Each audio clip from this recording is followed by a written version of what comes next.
Okay, today we're going to focus on core facility. When we talk about core facility, this presentation does not discuss hospital-related professional or physician reimbursement. We are going to talk about acute hospital outpatient, rehabilitation hospital outpatient, critical access hospital inpatient and outpatient, review rate practice currently in place and associated with challenges and concerns. We're also going to introduce a draft reimbursement model, reasoning, and planned effective dates. The agenda today, we're going to do some introductions, which we will do right now. Michelle Probert, Director of Main Care. Everyone, thanks for joining this afternoon. I think Jessica just introduced me, but Michelle Probert, Main Care Director, and I'll pass it over to David. Hi, good afternoon, everyone. I'm David Jorgensen, the Director of Data Analytics and Rate Setting for Main Care. We'll pass it over to Kristen. Hi, everyone. Thanks for joining today. I'm Kristen Merrill. I'm the Acting Director of the Policy Unit, and I will pass it over to Julie.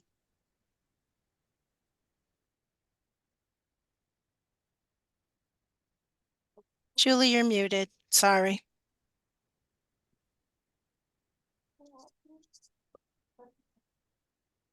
Very sorry about that, folks. Having some technical difficulties with the presentation. So as you may have guessed with my delay, I am assisting with the PowerPoint on my multiple screens. So thank you for your patience. I am Julie Scott, and I am a member of the policy team within Main Care. Derek? Hello, good afternoon. Derek Grant, one of the managers in the policy unit. Welcome. Thank you, Derek. Steve? Good afternoon, everyone. My name is Stephen Obley. I'm a principal with Burns and Associates, a division of Health Management Associates. We've been retained by the state to assist with the payment reform for hospitals. Okay, thank you. And I'm Jessica Levesque, Rate Reform Project Manager for Hospitals. As we go through the rest of the agenda, we will also discuss the rate determination process, current overall hospital reimbursement methodology summary, outpatient methodology, draft proposal for a critical access hospital methodology changes, and topics for our next forum, and then what our next steps are. We did our introductions. Next, we'll be talking about the rate determination process. So the rate determination process is a standalone rate reform law, which is written here, which is the 3173J, enacted in August of 2022. This sets a schedule for regular rate review and adjustment, ensures a review of relevant state and national data to inform rate amounts and payment models, formalizes a clear and transparent process for the rate determination, which I'll go over on the next slide, and a technical advisory panel. And there's bullets under some of these sections that I didn't get into because you'll have access to this presentation and can review that. Next slide.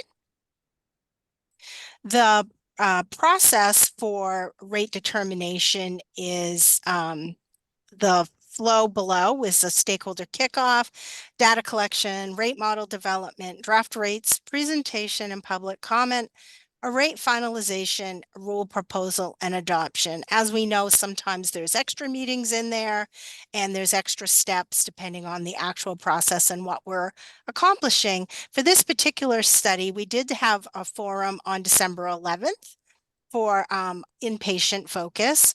Today, we're focusing on outpatient, and we will have a third forum, which we will present draft base rate amounts and additional changes. Then there will be an official comment period. So today's presentation, there isn't an official comment period, but there will be after our third and final forum. Then the department reviews and responds to the comments in writing. And we have a target date of 7/1/24 for the core components of reform.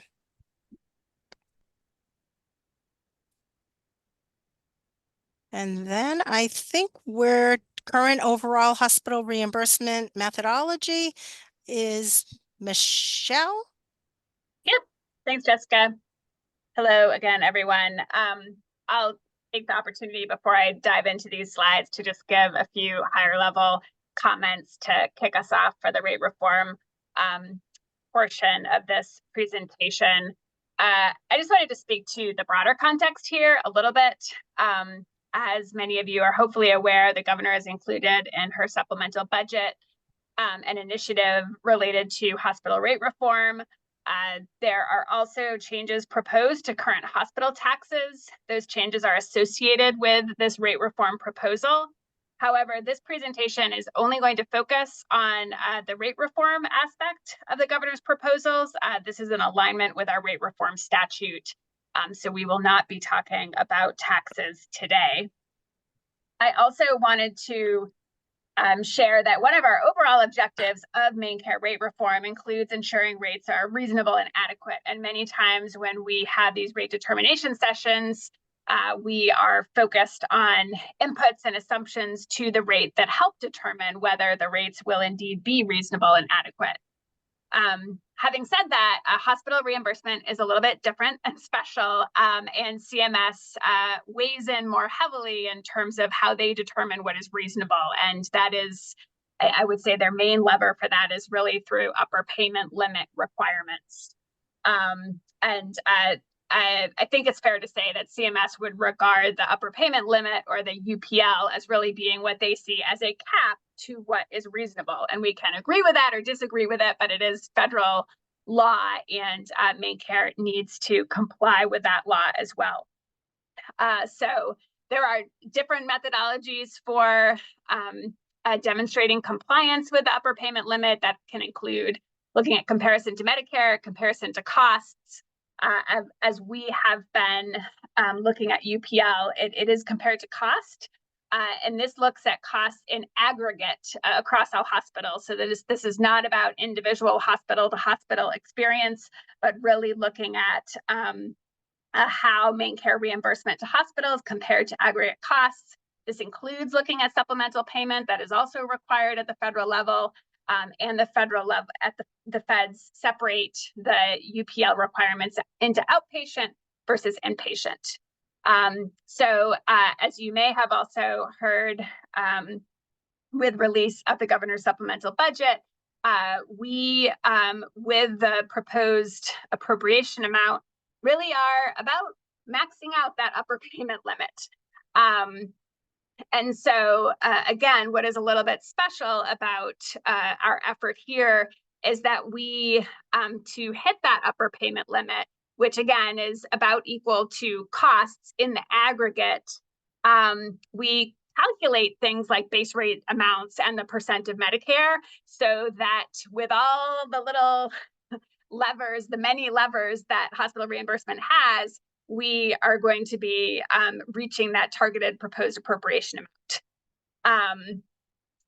So in today's presentation, sorry for disappointment, but we are not sharing actual base amount, dollar amounts, and percentages. And that is because there are so many inputs, and we do need to target that appropriation. That one change can have kind of a domino effect on changing a number of other details. And so we're really trying to get our heads around all of those dominoes and making sure that we've got all of the inputs right. So we are waiting until our next forum to actually share draft base amounts and percentages, et cetera. I'll give just as one example. We had done some modeling earlier this fall on the inpatient side of things. A few months later, as they do every year, Medicare changed their DRG weights. And that's good. It's good to update DRG weights because you're making sure that the relative reimbursement is aligning with patient acuity and what goes along with different procedures. But that's a change. And so that's one example of where if you change the DRG weights, you want to see what impact that has. And if you're still trying to hit that UPL amount or getting very close to it without going over it, then you might need to make further adjustments to the base rate. So that's just one example of how changing one input can change the overall story. And we're trying to manage many of those changes all at once so that we are hitting that target investment that we aim to make, which maxes out the UPL. So those comments are related in part to this slide. Some of you have seen this slide before. It is our attempt to give a high-level summary of overall hospital reimbursement methodology. It does not look like a high-level slide. There's a lot of stuff on it. I usually do not like to have such small font and lots of details on a slide, but I think that this is a good illustration of the complexity of the current system, even though there are things that are missing on this slide, and we recognize this. For example, this slide does not reflect hospitals that have currently provider-specific methodologies. It does not talk about our reimbursement policy for readmissions or days awaiting placement, or non-emergent ED visits. So there's a lot of other stuff, some of which we will be addressing today, and some of which we will be talking more about at our next forum, that is not reflected on this slide. And I also wanted to reiterate what Jessica noted before. You can see a lot of the little boxes, bottom of the blue and the top of the green here, that talk about physician costs. And that is not part of our overall current effort with this piece of hospital rate reform. All right, next slide. So as some of you may have also heard me talk about challenges of the current system. I spoke to challenges at the last session that we had that was focused on inpatient as well. These challenges really reflect challenges overall. As we've talked about before, on the inpatient side, we had not updated diagnosis-related group weights for a very long time, or base rates. It was very outdated. On the outpatient side, we're in a bit better shape because we have been aligning with Medicare APC and updating that on a regular basis. So I'd say it's fair to say that outpatient has done a better job of remaining up to date than the inpatient side of things. Also, not done yet. Acknowledging that, again, on the inpatient side, we did not have a mechanism to regularly adjust those inpatient rates. By contrast, on the outpatient side, because we are benchmarking Medicare, that has happened more regularly. Generally speaking, and we have been making progress in this regard, but I think it's still fair to say that we don't have a big relationship right now between what we pay and quality. There are some exceptions to that. For example, we have policies related to how we pay for readmissions that partially align with how Medicare addresses readmissions to try to promote high value care. And we also have policies around how we pay for non-emergent emergency room visits that try to get at that high value care as well. But otherwise, I think there's a lot of room for improvement still in our focus on quality with our hospital reimbursement. Another challenge is cost settlement components of our current system. If you have heard me or others within main care or the department talk about cost settlement across many different services, not just hospitals, generally speaking, in addition to being a very administratively burdensome system, it is a system that often results, especially over years and years, in a lot of variation in the system. It does not provide high incentives for cost efficiency. And so over time, we are working to move further away from cost settlement. We know that transition especially can be difficult. And so as first steps in that regard, you'll see that we're really trying to standardize reimbursement across provider types in ways that move further away from cost settlement. Again, we are not focusing on reimbursement of the physician or professional side of this, but I just will say, though, that main care has made some progress and continues to be interested in shifting more payment into claims and away from the cost settlement side. So we have already taken steps at improving our percentage of Medicare, for example, under the Section 90 physician fee schedule and making sure that that gets updated annually. As part of the governor's supplemental budget, we have a proposal around providing an incentive for important family planning services and moving those up to 100% of Medicare. And so for hospitals or hospital-based providers that deliver those services, that means that they'll see an increase in the claims for those services, which would decrease the amount of cost settlement that they receive at the end. So that's kind of my side comment. That's not really the topic of today, but I did want to note that that is part of our overall strategy to continue to move away from cost settlement. All right. So that is, I think I hit my talking points. With that, happy to turn this over, I think, to Steve. And we'll take it from there. Thanks, Steve. Thank you, Michelle. And again, thank you everyone for attending today and coming to hear what we have to say. So next slide, please, Jessica. So just to kind of reiterate, this is the same information that we saw on that previous slide that Michelle showed with the whole systems, but this is focused just on the outpatient side of things. So as you can see, and as mentioned before, kind of those middle boxes, the physician costs, that is not a topic of conversation today. We'll be focusing kind of on those top 3 boxes along with that very bottom box, because these are related to the primary methodology with which MaineCare currently reimburses for outpatient services.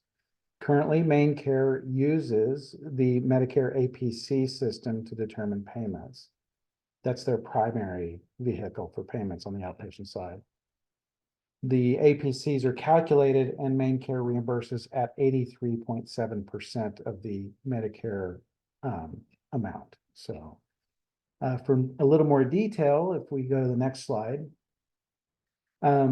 Again, I'll kind of reiterate here. So they're going to retain the general methodology that they have in place right now. This methodology to reimburse for outpatient services really has 3 primary pieces to it. One is the calculation payment of services under the APCs. Remember, currently the system calculates that and takes a discount to 83.7% of that payment amount. And as Michelle mentioned, this is a good system because MaineCare has been adopting and aligning itself to the Medicare fee schedules as they're published on a regular annual basis. So they've been keeping pace with more current cost structures. One of the other mechanisms is for selected non-APC eligible services, MaineCare does make payments for those. So there are certain codes and services that Medicare chooses not to include in the APC methodology that MaineCare has elected to pay for. Generally, these are services that the general Medicaid population tends to avail themselves of that the Medicare population does not. And that's why MaineCare has chosen to elect to pay for those services. But those are calculated outside of and distinct from the APC methodology. Additionally, there is a policy MaineCare supports right now for payments under non-emergent emergency room use. It's a select policy that based upon selected and published primary diagnosis for individuals going to the emergency room, MaineCare reduces the fee and pays under the physician fee schedule for those visits, based upon the assumption that these are cases where individuals should not have availed themselves of the emergency room as an option and could have gotten the same care through an urgent care or a primary care physician or some sort of site like that. So again, just to reiterate, currently MaineCare is paying 83.7% of the Medicare payments, calculated under number 1 noted above. MaineCare intends to change this percentage, and this is based upon the proposed appropriations in the governor's supplemental budget. As Michelle alluded to, because we have these moving pieces, it's not just the APCs, but it's also the non-APC stuff and the non-emergency use. We're balancing this and determining how to maximize the funding available under the UPL, because that is a calculation that's important here, Because outpatient UPL and inpatient UPL are two separate calculations and two separate levels. So based upon all those levers, we're still trying to determine that. So we haven't determined the final percentage that we will be presenting, but currently it will represent an increase over the current practice. In other words, it's not going to be 83.7% anymore. It will be higher than 83.7%. And right now we anticipate depending on your definition, a significant increase. So I guess depends on whether you deem what you deem significant, but our view is it is going to be a significant increase to that percentage. And it also is worth noting that MaineCare is recommending to adopt this standardized outpatient reimbursement methodology for all of the acute care hospitals. So there are currently a few exceptions to the process, and the proposal currently is to roll those into the current practice that we'll be adopting effective July 1st. We're also, that's one of the reasons we don't have the final percentage yet, because we're looking to see what that is. We want to see what the impact is to providers and make sure that the theory is to do no harm or the least amount of harm possible to any individual facility. That's the theory. We'll see how well we can get that in practice. So, yeah, next slide. So some of the features of the outpatient prospective payment system, or people call it OPS, this is the system that Medicare provides that supports the APCs, or the ambulatory payment classification system. So outpatient claims are provided by hospitals, and a claim can consist of a single code, CPT or HCPCS code, or it can contain a number of CPT HCPCS codes. All of these are then mapped under the OPS system to an APC, and those APCs are assigned fees, and MaineCare currently pays 83.7% of that amount. As indicated previously on that previous slide, the intention on July 1st of this year is to change that percentage and to increase that percentage. Again, we don't know what that percentage is yet. Some of these codes that are passed can be determined or defined to be primary and may be determined to include the cost of ancillary services like drugs and supplies. You see this in a lot of cases in surgical services. When an outpatient surgery is performed, many times that's deemed primary, and much of the ancillary utilization is rolled into that primary payment. So just because an APC appears on a claim does not necessarily mean all APCs are paid on that claim. It can be, it's a function of the logic in the OPS system itself. So additionally, outside of the direct APC payments, there is a provision within OPS to pay for exceptionally high cost services. Everybody refers to these as outliers. So when a service meets a critical threshold of high cost, an additional payment is added to the hospital's payment. That payment is also adjusted by that 83.7%. So currently, MaineCare does literally pay 83.7% of Medicare APC rates for those eligible services. Again, as alluded to by Michelle, I mentioned it earlier, Medicare updates the OPS regularly to account for new, discontinued, or changes to the CPT and HCPCS coding, and it also updates the fees associated with the APCs themselves. MaineCare has continued to align itself with these updates on a regular basis and continues to adopt and use the Medicare methodology, applying its multiplier once all the calculations are performed. So, next slide, please. Just to serve as an example, as I mentioned, individual HCPCS are assigned to APCs. This can be done in a couple of ways. Many of these assignments are unique. That is, for an individual HCPCS code, there's one APC assigned to that. And in other words, or it's a one-to-one relationship. That APC only has one HCPCS assigned to it. And I've included some examples here just for illustrative purposes.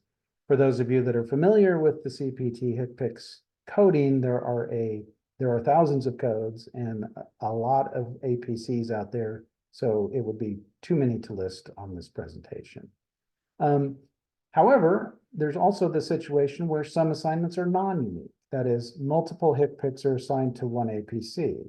So this is all because of this classification system, much like DRGs. It's kind of the theory that these things are similar, so the payment should be the same or similar. So again, just for illustrative purposes, there's a listing where a few of these APCs have 4 or 5 codes that get mapped to them under the process.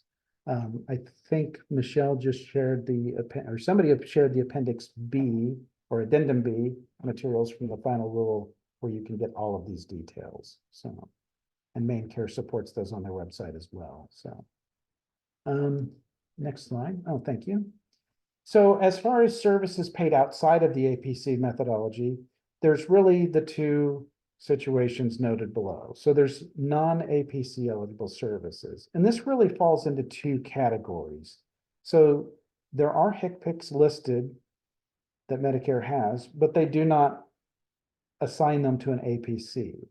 For a select number of those, MaineCare has elected to provide a payment for those HCPCS codes. There are also services that are not listed by Medicare. In other words, they're not covered by Medicare at all. And these are also potentially eligible for payment under MaineCare. These services are listed with any applicable fees in a separate fee schedule that's published on the MaineCare website.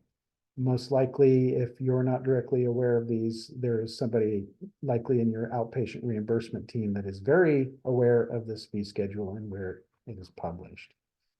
These payments, when eligible, may be paid in addition to the calculated APC payment. So if one of these non-APC eligible services has an associated fee that appears on a claim with APC eligible services, it is possible that the resultant APC payment plus that non-APC service get paid in total. The other case, as noted, is the non-emergency or emergency use department use, excuse me. That's a tongue-tied thing to say, non-emergent emergency department use. So again, as noted, this is emergency department visits with pre-identified codes that are paid per the physician's professional E&M code. So those fees are paid in lieu of the emergency department APC payment. So that's the outpatient methodology as it applies to the acute care. And actually, we were kind of silent to it, but that's also going to apply in very select cases to the rehab hospital because they don't use a lot of outpatient services, but if they do, and they do bill for those will be billed in accordance with the same processes as the acute care, as is current practice.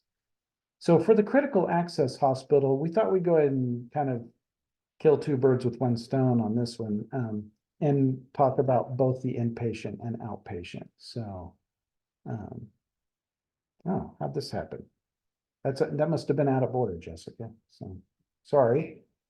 This doesn't apply to the critical access. This is the last piece of the APC payment methodology. This is the outlier payment. And again, since MaineCare has continued historically and continues to want to support these high cost outpatient visits, they're going to continue to support the outlier payment process, which is a policy that they align with Medicare's methodology. So there's a determination that's made for each hospital outpatient bill. There's a fixed threshold, and the bill itself, the cost for that bill is compared against that fixed threshold. So there's actually 2 criteria. So MaineCare determines all the eligible charges, takes that total charges, multiplies by the hospital specific cost to charge ratio to approximate the total cost. If 2 criteria are met, then an outlier payment is made. Those two criteria are the total cost must exceed the APC payment plus the fixed threshold amount, which is in concert with Medicare's fixed threshold amount, and the total cost must be greater than the payment times the hospital fixed outlier percentage. Right now, that percentage is 175%. So if both those criteria are met, then the outlier payment is added to the APC. Again, this outlier payment is in addition to the calculated APC payment. And that is essentially, there's the formula there. It takes the total cost, subtracts the amount that the amount paid times that fixed outlier percentage, which is currently 175%, and multiplies by the outlier payment percentage, which is currently 50%. What this boils down to is those costs in excess of that threshold, 50% of those costs are paid or calculated to be paid. However, as noted, MaineCare takes one final step and multiplies this by that percentage of Medicare that we talked about over and over again, which is currently 83.7%. The intention of MaineCare is for the regular APCs, whatever that percent of adoption is on those, that same percentage will be applied here as well. That's important to note because, again, this is another one of those levers that's kind of moving, and as everything moves in concert, we have to make sure that we don't overspend or overcommit. So as we raise that percentage, in essence, it's not only raising the APC payment itself, but also any subsequent outlier payments that are calculated as well. So that's very important that everybody understands that, but the percentage that we determine will be the same for both of these. So now we can go to critical access hospitals. So just at a high level, the current critical access hospital reimbursement methodology is pretty, I don't want to say simple, but it's pretty straightforward. For both inpatient and outpatient visits in a critical access hospital, there's a prospective interim payment that's made to the facility. These payments are made throughout the year, and at the end, the facility gets cost settled at 109%. So currently, critical access hospitals are cost settled at 109% of costs. As Michelle mentioned earlier, this can be burdensome and administratively an issue for facilities as well as MaineCare. However, we're not going to change this at this time. There still will be a cost settlement. Next slide, please, Jessica. The proposed methodology is to continue with the prospective interim payments policy. However, these facilities will be cost settled at 104.5%. This is based upon a few other factors and other moving pieces going on at this time. So, and it is worth noting too, that this 104.5% is in excess of the Medicare reimbursement methodology. So MaineCare still intends to pay higher than the current Medicare rates for critical access hospitals. So I think that's it for me, and I'm going to turn it back over to Jessica now. So. Thank you, Steve. Next up, topics for the next forum.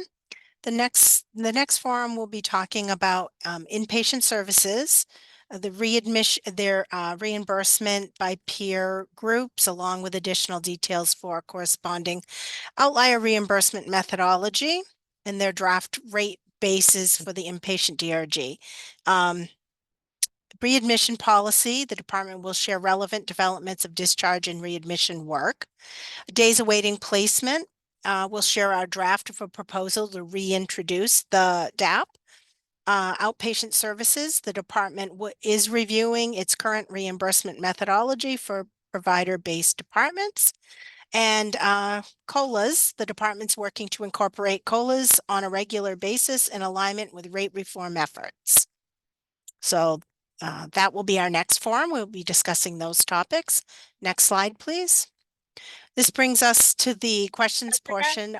Oh, I'm sorry. Go ahead. Sorry to interrupt, but we just realized that we forgot an important bullet under our critical access hospital proposal, and that is that the effective date for the critical access hospital change in reimbursement would be January 1, 2025, whereas the other aspects of the proposal or the draft proposal shared today would be July 1, 2024. So that's an important note. And before we post the presentation online, we'll make that update as well as a few other issues that we've caught during this presentation. So apologies for that. Thank you, Michelle.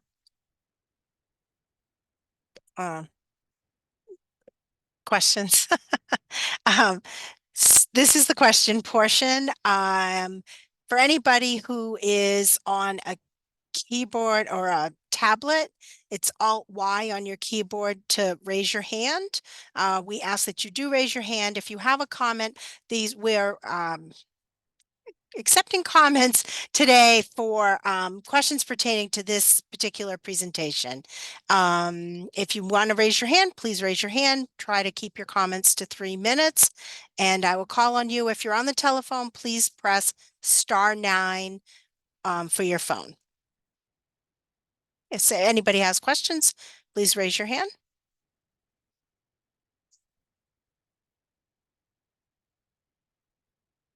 Steve?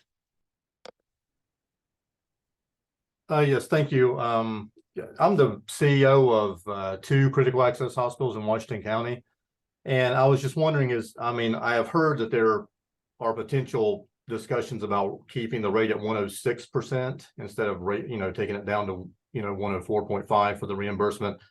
Is that still a consideration? I know it's going to have a significant impact on, especially services like obstetrics and pediatrics that we are trying to keep open in the smaller hospitals. I know just for us alone, the rate change is going to have a $500,000 a year, for both hospitals, reduction in revenue. And I know there are other small hospitals that we've spoken to who are going to be losing 350, 450, things like that. And they're also struggling to keep their obstetrics programs open and pediatrics programs going. And that's where, most of this is going to really take a hit. So I was just wondering if there are still discussions about keeping the rate at a higher level than the 104.5.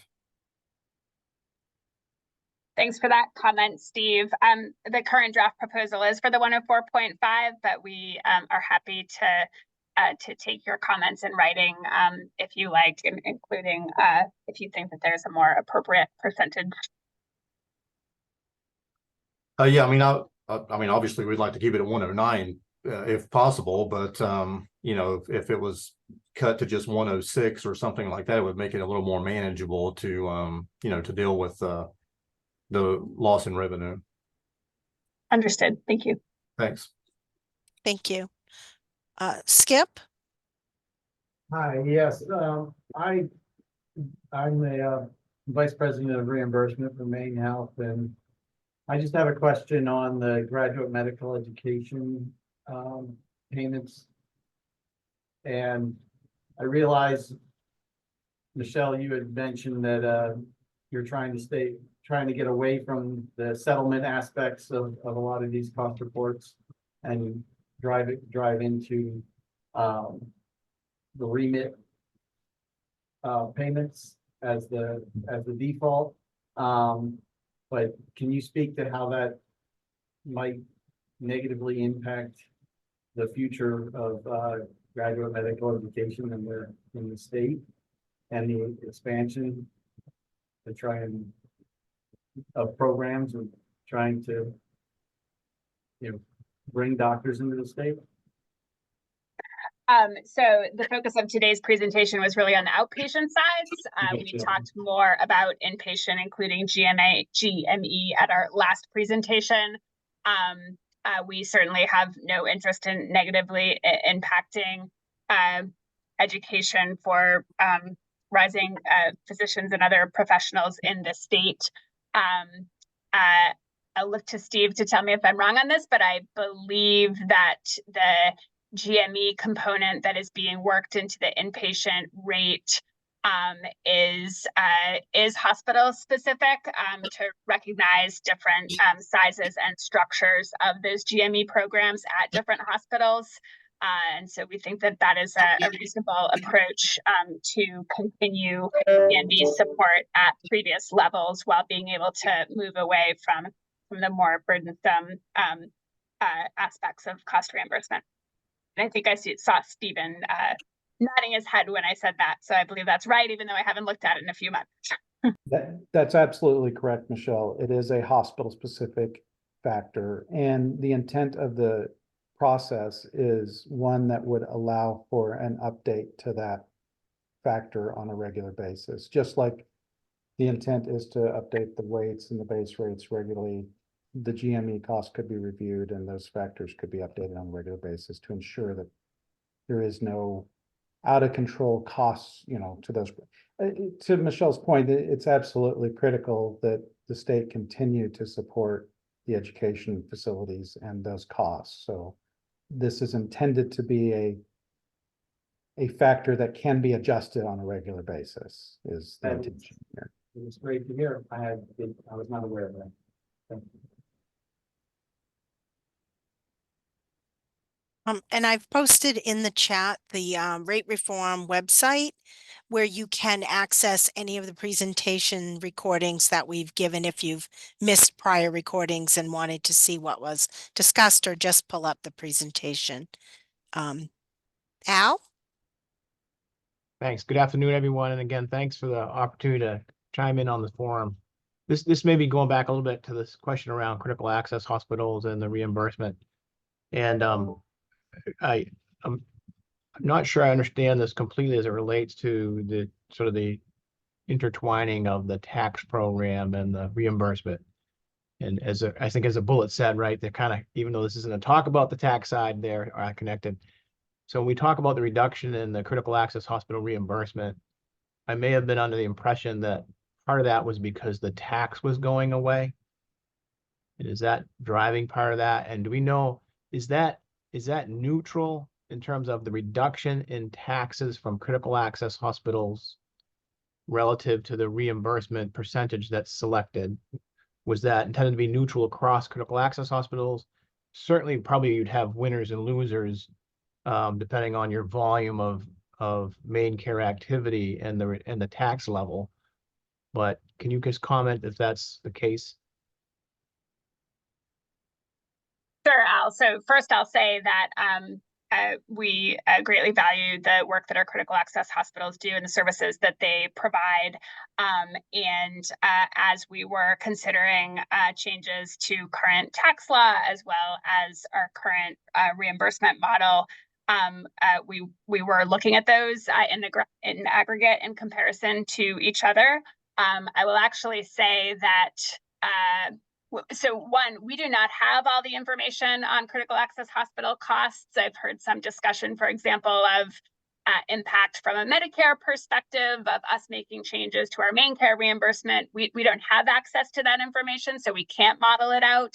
But based on the information that we have, we did take into consideration the elimination of that tax as we are proposing, or as our draft proposal is to bring down the percentage of reimbursement. And I'll actually say that when we heard about additional challenges for which we did not have data, we actually bumped that tax percentage up from the percentage that we were initially looking at, which we thought would be a level impact, if that makes sense. So again, we do not have all the data, so I can't speak to a hospital by hospital impact scenario, but based on the data that we had, we calculated a percentage and then bumped that up in recognition of the fact that we might not have the whole story.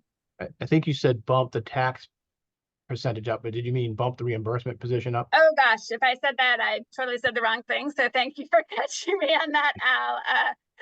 Yes, I meant that we had initially been proposing the cost settlement at a lower percentage, and we increased that percentage in recognition of the fact that we did not have information on all the cost implications that may cause for different hospitals. So in absence of understanding the impact, I'll say the affiliated impact of the Medicare loss of reimbursement potentially on the main care component, your then, I think, reduction of tax relative to the reduction in cost-based reimbursement coming out ahead, it sounds like, on the critical access hospitals. And you know, in alignment with CMS policy, we look at things in the aggregate. Yeah. But generally, yes. Yeah. Okay. Thanks.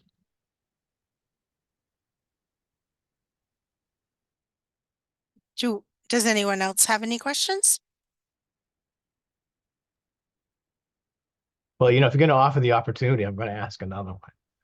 Go So, ahead. so this is on the next agenda. So I understand you might not be answering it today, but is there any sort of forward thinking about what a CPI index might look like? Because you know we've struggled with that. You know, some of our commercial payers like to talk about indexes like that, and have found them very challenging to understand what one might be applicable, and would love the opportunity to benefit from maybe a little bit of a head start on what index you might be considering, because they're pretty complex, right? You start looking at Bureau of Labor Statistics, you start looking at medical CPI, which really isn't a good benchmark for actual healthcare inflation, I think. So any sort of forewarnings or any homework we can do on that would be wonderful. You've been getting a good batting average from me, Al, on speaking to things we said we weren't going to speak to today, but I'm going to cut you off on this one and say that we'll discuss more at the next session. I will say that under current policy and what we have been doing for inpatient psych and SUD is actually, David or Steve, if you remember what the specific index is, feel free to say it, because I'm going to botch the name if I try to go from memory. Yeah, we use the hospital market basket published by I forget who it's published by, but it's in alignment with the Medicare hospital market basket. Yeah, I think that's Global Insights does that. Right. Yes. Yeah. Michelle, you said on the bottom of your slides you're a collaborator, so we're collaborating. Thank you. We'll be ready for next time, Al. Thanks.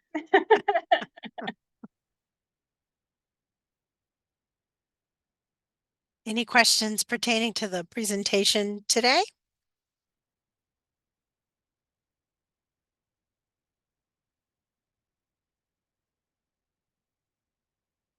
Okay. We're going to go ahead and talk about next steps. So next steps, you see on this slide, and I've posted it in the chat, my email, and the department will continue our rate reform efforts. We'll have an additional stakeholder public forum to be held in the coming months. Public presentation of draft rates and any adjustment to rate methodologies 2024. Then there'll be the official written comment period after we present our draft rates. The department will then review those and have written responses, which we will post on the rate reform website, which I posted in the chat. And this is, as Michelle had said, we're targeting most of the pieces we discussed today for 7/1/24. If you have any additional comments or questions pertaining to this presentation that you might pop up later, or you're going to want to look at the presentation, that will all be posted on our website, and you feel free to email me any questions. Anyone think of any questions? If not, I'm going to give it to Michelle to close us out. Yes, I'll just flag that I put another request in the chat. It's helpful for us if you can put your names and titles in the chat so we can see who attended today. So thank you for that. We appreciate your participation this afternoon and look forward to the next forum, and have a good Monday. Thanks all. Thank you, everyone.